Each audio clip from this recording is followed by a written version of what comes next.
Hello everyone, it's Graham Cope with another Wow Ergonomics. Now, as you can see, Stephen isn't here today. He is out and about at an exhibition again. It's almost, they've let him out twice in 2 weeks. I mean, I really don't know what's going on in the world. Anyway, he may be joining us later. I don't know. I'm going to have to keep a little eye on that. But he might actually be able to join us live from the exhibition. We'll see how technology fares. But instead of Stephen, I have two wonderful guests who are going to join us today. And we're going to talk about, the first thing we're going to talk about today is what's been scaring everybody in the press recently. So I'm going to bring in the wonderful Hilary. Hello. And Zsike. Hello. Thanks so much for joining me on Wow Ergonomics. How are you both today? Excited. Excited, a little bit nervous, etc. Now, as we normally do with guests, it's very, very polite to start with asking people what it is that they actually do for a living, and you can regale everybody of your services, and they might then want to buy from you. So we'll start with Zsike at the bottom. Tell people what it is that you do. So a bit of a concoction, but I mostly focus on writing content for business owners of various sizes. So I like lurking in the background, not just because I'm a vampire. Oh yeah, we've got to talk about the vampire thing in a bit. I'll talk about the vampire thing. So I'm a LinkedIn ghostwriter, a social media content writer, but I also do some sort of strategy workshops online for business owners, one-off consultations, and I also manage social accounts for a few select clients. So you're a busy person typing away all day long. Just hold out your fingers to the screen a minute like that. Can we see? That's great. Can we see calipers at the end? No. Not yet. haven't developed the hard fingertips yet. I did that by learning to play guitar, and now I don't feel anything when I hit the keys on the keyboard. It's a very useful thing to do. Hilary, tell us a little bit about you. So I'm the marketing manager at Winchester Corporate. We help business owners source funding. So we take a look at businesses individually and kind of basically just give them a review and see which products might suit their business, and then help them find those products at the best rates. And there's lots of different funding products out there. So normally people talk about getting like loans, but there are certain products that are better for certain industries. And so we just kind of help educate and source the funding that the businesses need. That's really interesting. So typically most people just go to the bank, you know? So people generally would just go to the one of the high street lenders, but it might not actually be the right type of funding product for their business. So we just kind of help them firstly find out which product they need, and then go and find that at rates across the board. So we have access to over 300 different lenders, and then we can at least offer them a few options where they want to go. Oh, there you go. So everyone knows a little bit more now about all of these wonderful people. So what I'm going to do is I'm going to take us to the side slightly so that we can talk about this. So this is the post that you put up the other day, Zsike, which is claw-like hands, smaller brains, and 90-degree elbows. Human evolution by the year 3000. I'd say for a start, it's devolution, isn't it? Rather than evolution. But there we go. What was it about this post that really interested you, Zsike? Why did it grab your attention? I mean, it's scary, isn't it? It's a scary prediction. Obviously, I know human evolution doesn't quite happen so fast, but certainly that kind of the hump on the back of the neck, you know, you see a lot of people, they have that tightness around their chin because they're constantly sat like this at their desks. And or looking down at your phone, which puts pressure. I mean, I'm no expert in ergonomics and sort of human physics in that sense, but I think we can all kind of relate to that, can't we? That at the end of a hard day, you just feel all that tension in your neck, and it's really hard to straighten out. So that's when I saw it, immediately got my exercise ball out of the garage and put it in my office. And I need to do some stretching in between working episodes because I don't want to look like that. And this isn't the first time we've seen an image like that. I think the first time we saw that was with a caricature called Emma a few years back, which came out of a business. And that was like, they actually made that into a life-size model, which they would carry around to different exhibitions, and they put it in the street even to kind of frighten people. Hilary, when you see something like that, are you frightened?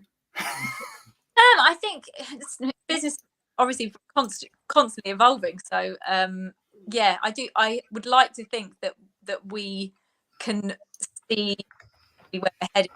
That, desks and not changing the way that we work. I think that's one of the biggest things that COVID has taught everyone. Can change your work to style better, and that's going to certainly be a healthier way of working now. It's quite interesting because I used to be in beauty, so before I did this, I owned my own salon. I used to treat a lot of clients who were just completely tied to their desks for back problems and neck problems. So I think that it's certainly highlighted across the board, like health wise, that we need to kind of take breaks and work differently now. Yeah, I mean, I think one of the interesting things is that social media is a great place to talk about this stuff, because ultimately you're preaching to a group of people out there that are spending far too much time on the computer anyway. And half the problem is that it's not just about where you think that you work. I think there's a lot of passive working that goes on these days, which people forget that they're doing. It's a little bit, you talked about sort of health and beauty there as well, but when you think about how people eat, a lot of the time, if you talk to people about their diet, for example, they go, well, I don't snack. But actually, if you looked at them throughout the day, they're sneaking little things in without realizing that they're doing that. But it's the same with all of us, because that's working as much as it is when you're sitting in front of the computer. So, if when you leave your desk, you go out somewhere, but you're still continuing looking down on the phone, on a tablet, on something else, you're continuing to adopt these really poor postures. Absolutely. And you're going to actually put strain on you, so it's something that even if some of us think, well, actually, I don't have a job where I'm necessarily tied to the desk all day long. It might be you're sat in your car typing away at emails or whatever, it means that you could be adopting really poor postures. And let's look at some of the physicality there. So there was kind of clawing of the hands, etc. It is the eyelid that scared me the most. Yeah, well, good point in case, right? I haven't needed these until very recently. I'm 51 this year, so I've escaped it for a long time. But I need these now, and you can actually see a little bit of blue in them. They've got kind of like blue light filters in them, because I sit in front of a computer a lot. I use them as well. Absolutely. So, and this is, and what we've got to think is, when I was young, really young, we didn't have computers. Computers didn't exist, right? Scary thought there, folks. If you're a youngster out there now, you're thinking, what? There was a time when computers didn't exist? Well, it's true. They didn't. We had board games. And then thank you very much, Richard. Very, very smart specs. Thank you. But yeah, we didn't have computers. It was only in my teenage years that, computers were invented. We started to get computers in the home. And actually, a lot of those early computers didn't do anything unless you programmed them. So we have seen a massive evolution in terms of technology over a very short period of time. It's actually young people now who start with tech at a very early age. We don't really know what the impact's going to be on those young people because they're starting young. We didn't have that. We went out and we kicked a ball. Isn't it? Yeah. So do you think with technology, this will, with the physicality of it, the posture issues, with the immersive technologies coming up now and the metaverse, I'm hoping that technology will evolve faster so that we can prevent that predicament, that terrible looking image, so that we actually get to work standing up and point at things whilst you're looking at your screen through a VR set. I'm not sure how good that will be for our eyes, but certainly for our postures, to be able to stand up and work in a very dynamic way. I think that would help. Well, I think actually what we're seeing, and actually this brings us on to a really interesting point. I don't know, for either of you, has the way that you worked changed particularly since COVID, for example? Have you found yourself working in a different way? Are you working, are you the buzzword of the moment? Are you working more hybrid, or are you both typically, I mean, it's like you're glued to that room, are you? Or yes, pretty much here. I mean, although I'm venturing to London next week for some client meetings, so that's exciting. That's very good. Generally, I'm stuck inside my bat quarters and don't get to go very far unless I make a specific effort, to go out and go to use a local co-working space or a cafe. It's hard. I mean, pre-COVID and pre-children, I used to work at Airbus in a huge office full of hundreds of people and have that social element and I want to say real human connection. But you can build real human connections online as well if you're proactive about it. But from a location point, yes, stuck here most of the time. Stuck there most of the time. What about you, Hilary? Are you? My role is varied, so I do tend to work from home a lot. However, I go into the office quite a bit, and I do a lot of networking, and so my day's never the same. And sometimes, I mean, in the minute I've got a MacBook, my MacBook's broken, so I'm waiting for it to get repaired. But normally I work a lot on my phone, so it kind of changes from, working on the MacBook, doing email campaigns, say on my phone doing LinkedIn. It's just, my day's never the same, and I don't ever do the same thing. And sometimes I work from my car. I'm, if I'm on the school run, I'll quickly do stuff there, and then I'll be, back at home doing something else. And it just, very varied, very hybrid, not set to any grade. That's fun. Yeah. Steve, Richard says, actually, you both need a standing and sitting camera position. That's absolutely true. It's really important that you can, maybe stand up and work as well as sit down. So having adaptability. I don't need to adjust mine because I'm 5'1", so it's fine. But I think, to answer your question, I think technology will. I don't know whether technology is going to catch up in terms of helping us to stop using technology, but I think in terms of sitting or standing or those sort of things, but maybe what will happen is that we will evolve our jobs so that actually the technology will do more of the grunt work. I mean, as a creative that does copywriting as well myself, I can see a time when, and all over LinkedIn at the moment, we've got post after post about a certain chat AI as well. I can see a time when actually AI might do more of that writing, although it's scary because otherwise we might have a time when robots are talking to robots all the time, and actually everything that's being posted out there isn't real. But I can see them helping in those processes of writing. But there's people are going to need to evolve their roles to be perhaps doing more of the creative stuff, the stuff that the robots can't do. Yeah, that human touch we keep talking about. Yeah. I think the personality side of things with the AI is not quite on par. I've had to play with it and fiddle around, but I think you can't quite connect with your audience as well as you can if you're writing something personally. Well, it's interesting, isn't it? I mean, I know that there's been quite a lot of people putting out posts over the last few weeks which have been written by the AI to see if people notice. And I know that a lot of the time people can't notice, which is really interesting. So, however much we kind of rail against it and go, well, it can't do what a human can do, it is getting better at that sort of thing. It is getting more humanized in the way that it delivers. But what it won't be able to do is bring the connection between people together, and that's where I think humans we will evolve in terms of the things that we're doing. I think copywriters will evolve in the way that you're working as well. I think we will use those AI tools going forward there's to actually nothing wrong. actually help us produce stuff.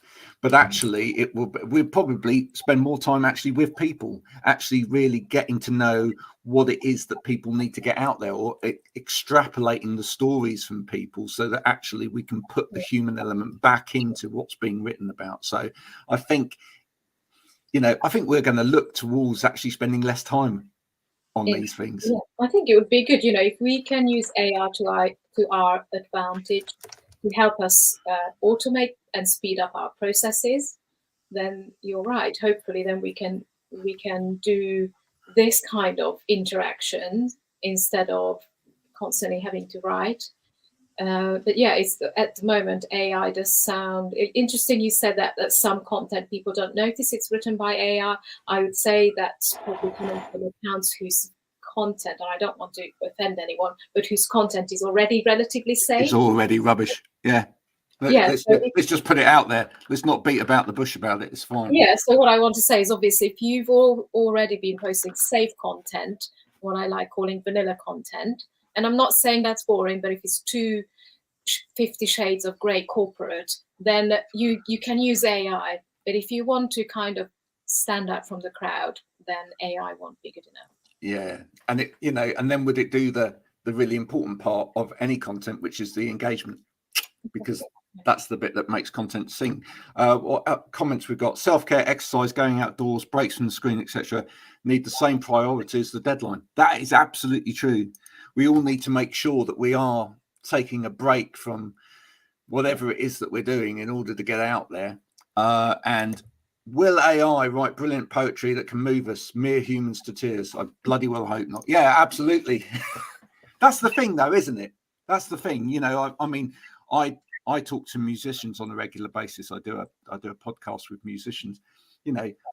Again, we've seen musicians actually try and get robots to make music. People like Brian Eno have put a whole bank of computers together to make music. We know it can make music. Whether it can make music that emotionally resonates with us in the same way that humans can make music. It's all a bit soulless, isn't it? Yeah. I'm doubtful. And also because AI is a machine learning model, isn't it? So it picks from input from data that's already there. So there are obviously some gray areas where, like, for example, artists and creatives are not very happy about their material that's already on the internet being used by AI to then create content. And that's kind of, an issue of original content being stolen from other creators, like artists, writers, poets, for the AI to then use it and make their own content or its own content. Yeah, absolutely. But just on that subject, if anyone wants to steal any of my content and use it anywhere else, that's absolutely fine.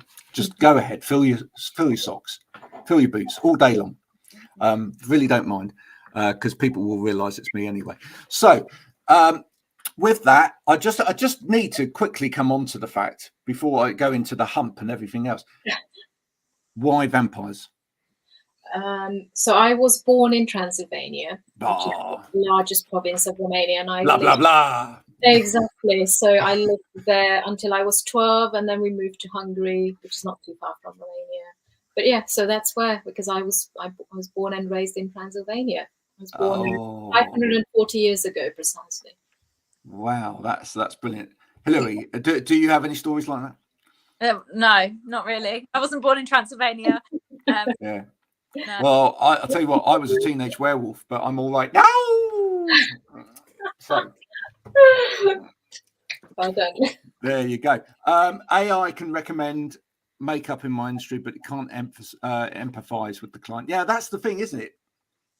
I think that's where technology lacks is that empathy bit.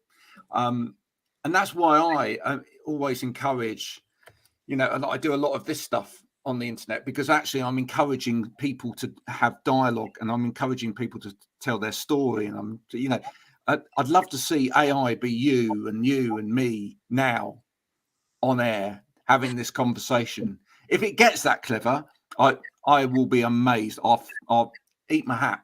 But you know, ultimately, that's where I think AI will never go.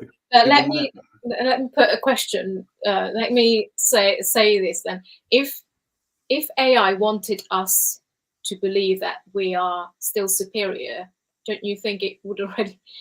Can you see, like, maybe it wants us to think that we are still running the show so that we feel safe, but really, it might already be happening. Who knows? So it's a bit kind of Terminator, isn't it? I know. It's a bit. Fridays are a bit more fun than that. Yeah. Scary thought.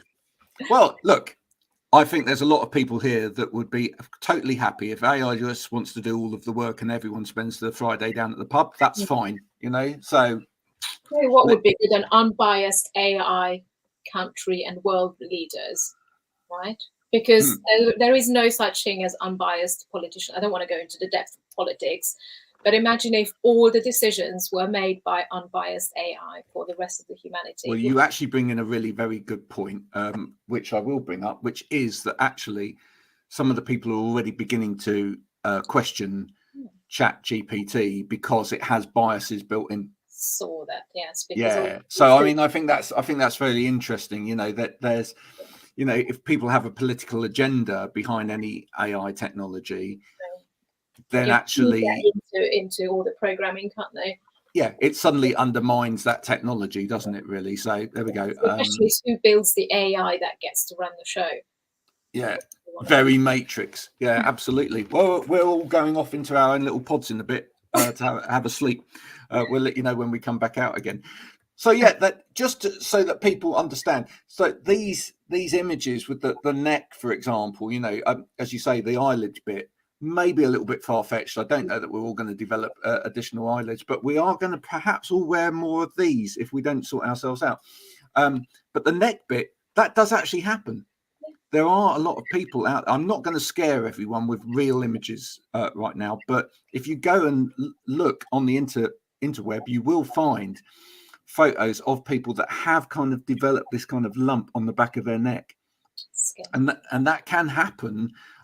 For some people, it's a form of inflammation around the cervical spine, and that can happen if you're sat with your head all day down all day long. Yeah, well, that's another reason we should all keep our heads up, right?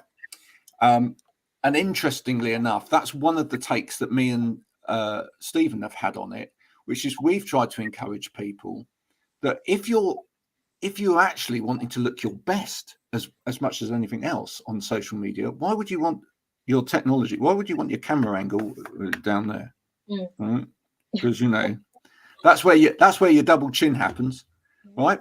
So actually, if your head's up, you know you've got an immediate Botox effect. Got to sit with, you know, just like a gymnast posture. Yeah. So it's really important, you know. If you adopt a more upright posture, it's great for you know, looking like you're actually interested in the conversation as much as anything else as well. That has an effect. So I have a friend who works in ergonomics, and she was explaining to me that all the pressure that you're applying to your spine by not having the right posture while you're working has a negative effect, all to do with your circulation and your nerves. So that your organs suffer from it. Not enough oxygen gets to your brain. So your concentration suffers from it. Everything's affected. Yep. So what do you think is and this is where I need your brain power, both of you, into this, your input into this. What do you think is the one thing that people out there are getting wrong over and over again at the moment when it comes to ergonomics? What they're getting wrong. What do Hilary, you drive out and about. Do you stop off at like service stations and places like that to far? Okay, fairly local. It's fairly short journeys at the moment, but when you drop into people's offices, then what do you see? Oh, I mean, I don't tend to be. My social events are normally more brunches and lunches that I do. It not I think one of the biggest things for me, I'm on the coast, and I try and get down to the beach every day and just get that kind of fresh air. I'm a big believer. I've got dogs. I like to walk, and I like to be out in the elements as such. And I think a nice walk every day, if you can get one in, it's just so much. It boosts everything. Obviously, getting that fresh air in your lungs makes a big difference. And I think a clear head, and just taking that stress out, and just sometimes having that little bit of peace and quiet from a busy day, it can work wonders. So I think you're absolutely right. I think a bit of physical exercise during the day clears the head. Actually, when we say, that's an interesting point, because as a creative, and so you probably go with me on this, as a creative, it's not actually just clearing the head; it's actually filling the head as well, isn't it? Because if you don't actually, the head actually, or the mind actually goes into stagnate mode if you're sat in front of a computer all day long. You actually need to be seeing other things in order to keep the creativity going. Stimulation to be going. Yeah, it's really, really important.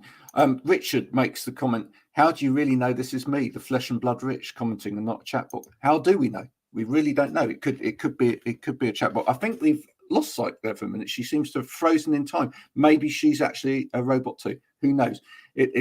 Maybe she'll come back to us in a second. But yeah, I think it's important that we get out there, we have breaks. But actually, the fundamental thing. Oh, she's gone there. She'll be back. There she is. Sorry. We lost you. We thought you turned into a robot there for a minute. I just decided to cut out. It's back on now. Strange. Well, it's because you said something naughty about the technology, you see, and and it was listening in, a bit like Alexa, whatever that is. That's scary, isn't it? Other digital devices in your home that play music are available. We were just saying, going for a walk, that's a really important thing. And I was saying to you, as a creative, I think that's important, not just from the health and wellness perspective of actually getting a break and clearing the head. I think it actually helps fill the head, because if I'm sat in front of the computer all day long, I'm actually not taking in anything that would stimulate an idea. I go to the supermarket. I walk from here to the supermarket to get great inspiration for post writing, because supermarket is full of people doing weird things. Right. And I can guarantee, if I go over to the supermarket for 5 minutes, I'm going to see someone doing something daft, and I think that's a post. So there you go. Watching, a good idea. People watching is a really important part of being able to write really relatable content, I feel.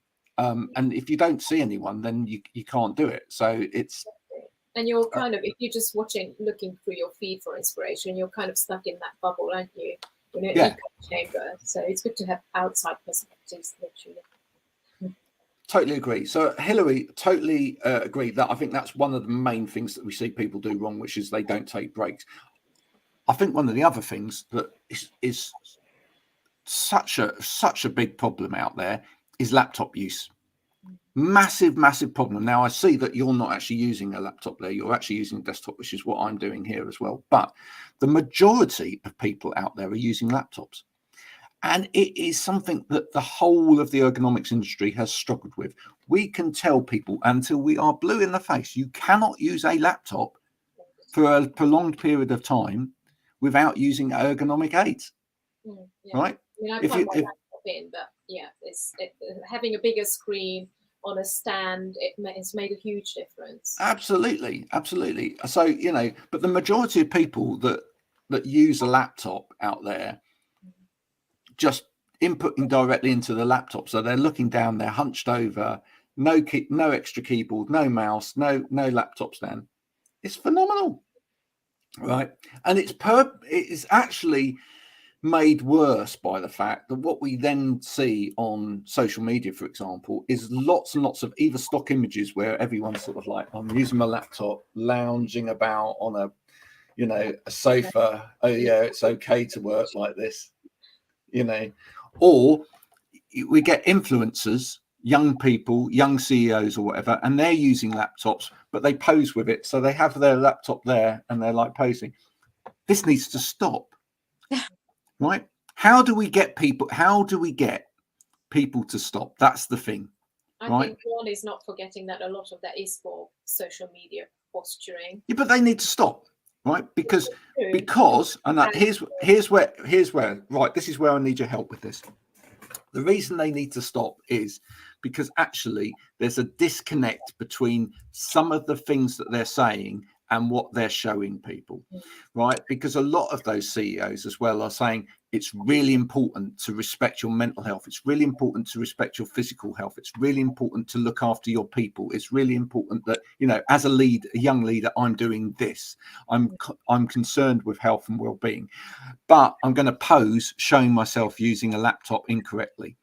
That's where I have a problem with it, because ultimately they're not setting a good example. It's, you know, they're saying one thing on the one hand, but they're not showing people by example how to be different. I think even if we don't consciously pick up on that, you're right. People are still seeing images, and it becomes the norm, and that's how everyone's working. You see them in the park, on the, you know, sat on the bench, or in the cafes, like on low tables, and a lot of people spend all day sat in a cafe because they just don't want to sit at home. But that's why I always say, like, working in your local co-working office is much better for your health, because the desks are set up in an ergonomic way. You have proper workstations. In your local cafe, as lovely as the cake might be there, you know, it's bad news for your health overall. Or when it went quiet a minute ago, or when you went quiet a minute ago, Nick had the same idea. He said AI had broken your feet. Yeah. That nasty little AI, yeah, got in there. So one of the things we've been doing is we've been getting people that have a following, like you both have on social media, onto this program, and then providing them with kits so that actually there's no excuse. Right. Yeah, so that you can go and show when you need to showcase to people, this is me using my laptop, etc., out and about. You can show people this is how I'm doing it right. I mean, do you think that's a good policy? Do you think, you know, this is what we need to see more of? People understanding that if people are seeing these kind of people, we just need to show by example, and we need to do that in all areas of our life, really.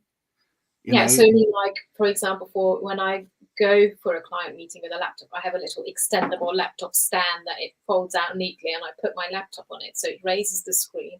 And everybody looks at me like, oh my God, rolling their eyes. But yeah, but it's important that we all set those, you know, or show other people, look, this is important.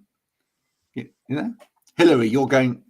It's kind of not relevant to me in terms of, I don't take, you know, I do work on my laptop, but it's never for hours on end, because I use different, you know, phone a lot. I kind of switch between, and a lot of what I do face, I do speak to a lot of people, and I think that, I guess, if we can get more face to face, it's probably better. But you know, there's a discussion about whether you should be networking online or networking in person. I kind of like to do a little bit of both, but I certainly think if you can meet people in person, it's better. I don't tend to then show people anything on my phone. It's more of a discussion of what's needed.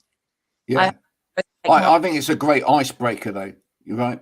You know, when you get to a meeting, if the first thing you do is get out your laptop and then start putting it onto a a stand or whatever, you know, people are immediately like, well, what's that?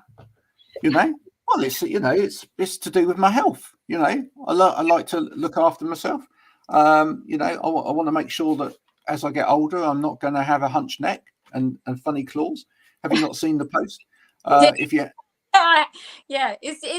it's that thing of, I guess, like if I did go to meetings with a laptop, that might be relevant, but it's not something that I have to do. So it's a slightly foreign. I'm still not very corporate, to be told. I mean, it is a talking point when I take my little laptop stand out, but I get mocked for it. But I'm like, right, let's have a look. Let's see what your neck's going to look like in 20 years' time, and what my neck's going to look like. Yeah, no, interesting. Yeah. And is that part of the reason you picked up on that post the other day? You've just really kind of. I've always been like health conscious. I'm into yoga and rock climbing and hanging upside down. So I have to make sure that I'm fit and healthy for all that flying about as a bat. Yeah. No, interesting. Not just sitting at my desk. What has really changed in terms of your clients, either of you, in terms of the way your clients are working? And actually, Hilary, if you're going out and seeing people's offices, it's always quite interesting for us to reflect on that, especially as people that don't get out.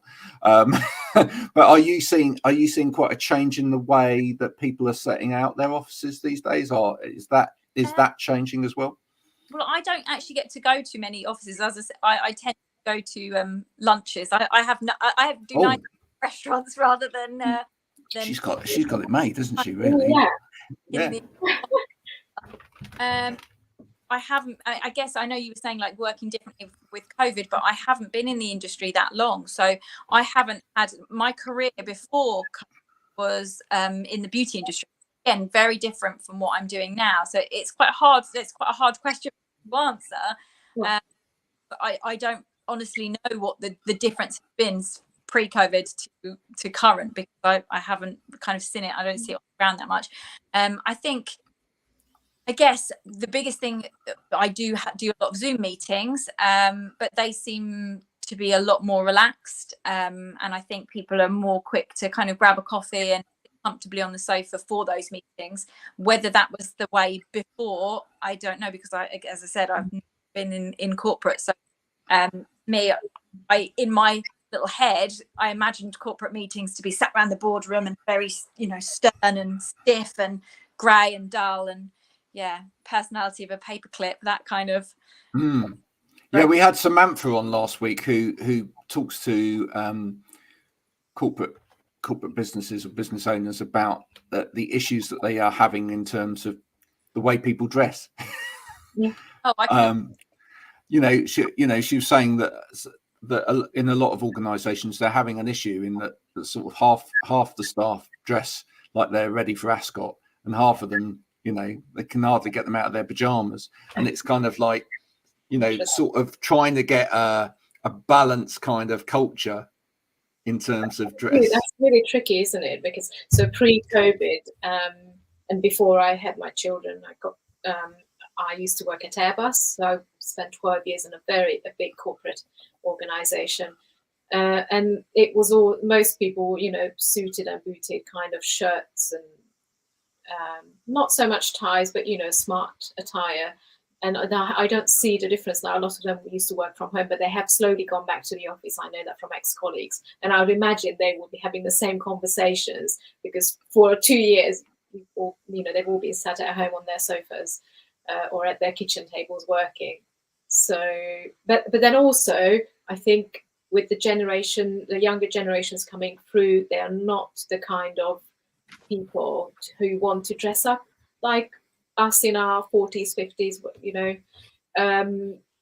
maybe that's a generational thing, and times are changing, and as that working force is becoming younger, employers need to be aware of like relaxing those rules a bit. Okay, not pajamas in an office, but somewhere in between those and a sharp suit and tie, although I do like the suited look.